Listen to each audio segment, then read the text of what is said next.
dans Côté Coulisses, on part rencontrer ceux qui aiment le train, mais pas n'importe lesquels, parce qu'il y a ceux qui aiment les petits trains, puis il y a ceux qui jouent avec des vrais. Ah bah oui, c'est un train vapeur, vous l'avez compris, hein. Oui, certains dimanches, en Auvergne, il n'y a pas que les vaches qui regardent passer les trains. Mais pour comprendre ce qu'il se cache derrière cette locomotive de 46, il faut se lever tôt, à 5 h du matin. Alors, Manon et Bérit, c'est ça? C'est ça, c'est ça. Et dites donc qu'il y a un peu de vapeur hein, chez vous. Hein. Un tout petit peu. Vous l'avez allumée à quelle heure cette Voilà, locomotive? on l'a allumé vendredi après-midi. Attendez, ça fait quoi? Presque 2 jours? Oui. Pourquoi on la chauffe pendant 2 jours en fait? Alors déjà, elle est froide, donc on l'a fait monter en température très lentement. Donc petit à petit, tout doucement, on arrive Voilà. à la vieille dame. On va réveiller la vieille dame. Bon, alors vous nous montrez ce qu'elle a dans le ventre ou pas là? Ah bah voilà.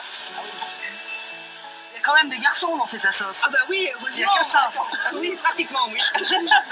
Et elle est là, la particularité de cette locomotive mythique. Dans les cabines de la R420, les 35 mécaniciens partagent leur amour avec 6 mécaniciennes, comme Bérit. Cette vieille dame, elle est arrivée en France en 1946. Il y a eu un peu plus que 1300 exemplaires de construits. Ça veut dire qu'on a construit cette locomotive Aux outre-Atlantique. États-Unis, tout à fait. Elle est venue en bateau. En bateau, déchargée dans les ports français.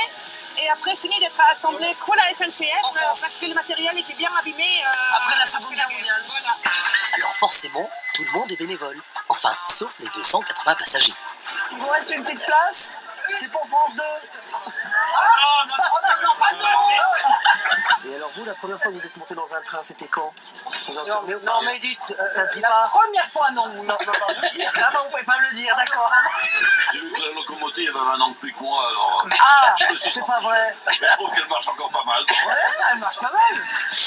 Et alors, ici, à mi-parcours, cette vieille dame de 69 ans doit faire un arrêt au stand. Eh ben oui, il faut vous imaginer que cette locomotive consomme environ 100 litres au kilomètre. On fait 150 km aujourd'hui, ben on va lui donner 15 000 litres d'eau. Allez, on y va? On est prêt ou pas là?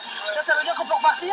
Allez, on y va. Oui, cette locomotive est majestueuse.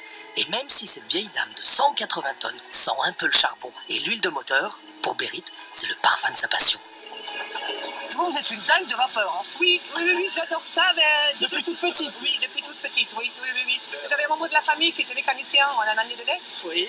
Donc, ça m'a un petit peu transmis le virus. Donc, voilà quoi. J'avais mon petit train électrique après. Et puis après, je suis partie sur des plus grands. Et puis, Vous êtes un peu amoureuse d'elle quand même, non? Vous l'avez pas dit à votre mari? non.